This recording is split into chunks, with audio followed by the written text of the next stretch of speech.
बिहार के एक डिजिटल भिखारी की आजकल कुछ ज्यादा ही सुर्खियों में बने हुए है।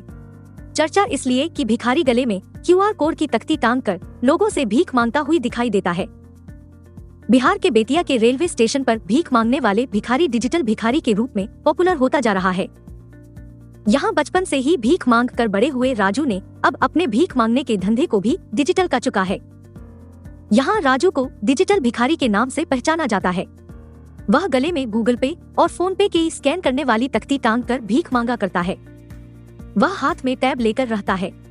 भीख मांगने पर कोई उसे बोलता है कि छुट्टे नहीं है तो वह लोगों से कहता है, बाबूजी फोन पे कर दो, गूगल पे कर दो। उसके बारे में लोग कहते हैं कि राजू बिहार का शायद पहला डिजिटल भिखारी होगा। हालांकि राजू का दावा है कि वह देश का प्रथम डिजिटल भिखारी है। मीडिया रिपोर्ट्स के अनुसार राजू को लोग मंदबुद्धि कहते हैं, लेकिन राजू की सोच बहुत ही ज्यादा स्मार्ट है। ये अलग बात है कि उसकी स्मार्ट सोच भीख मांगने जैसे काम के लिए काम में आती है। लोग उसके भीख मांगने के अंदाज के दीवाने हैं। उसके बारे में स्थानीय लोग कहते हैं कि वह बचपन से ही यही भीख मांगता है।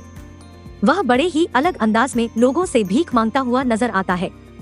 इसकी वजह से उसे आराम से भीख दे दी जाती है, बड़ी मशक्कत से खुला खाता।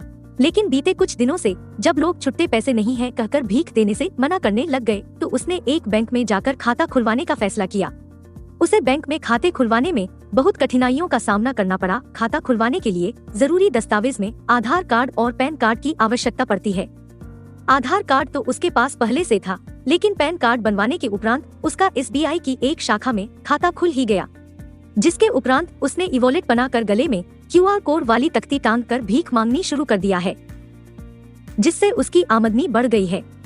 अब लोग खुदरा पैसा नहीं है की बात कहते हैं तो वह अपना क्यूआर कोड वाली तख्ती उनके सामने कर देता है।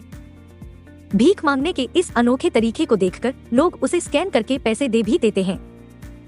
लोग 1-2 रुपए से लेकर 100 रुपए तक उसे भीख भी देते हैं।